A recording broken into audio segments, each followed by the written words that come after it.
a particle starting with certain initial velocity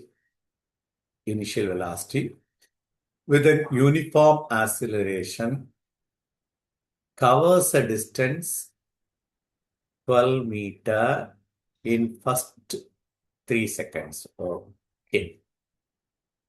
And distance 30 meter, அதுக்கு பிறகு 30 meter. 30 meter. Okay.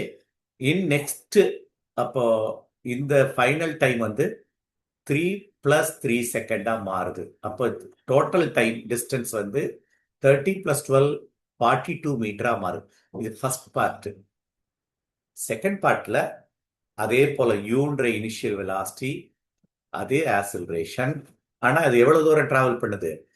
3 செகண்ட்ல 12 metre, 6 செகண்ட்ல 42 metre initial velocity.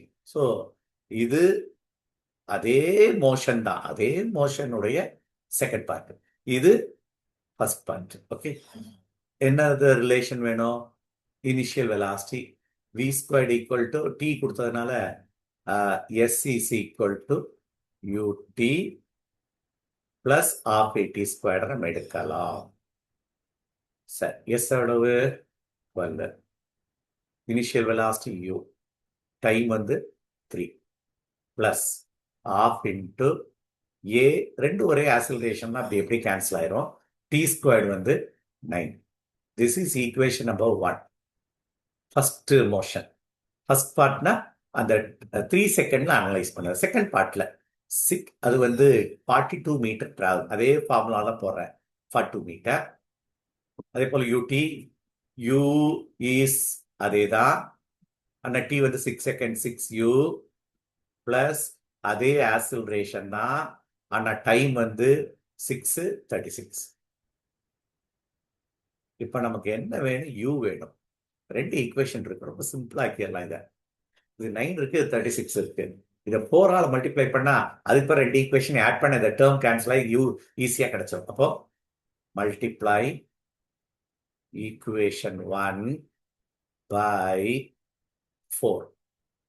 அப்போ 4 × 12 48 equal to 4 × 3 12u plus 4 × 9 36 half a into 36.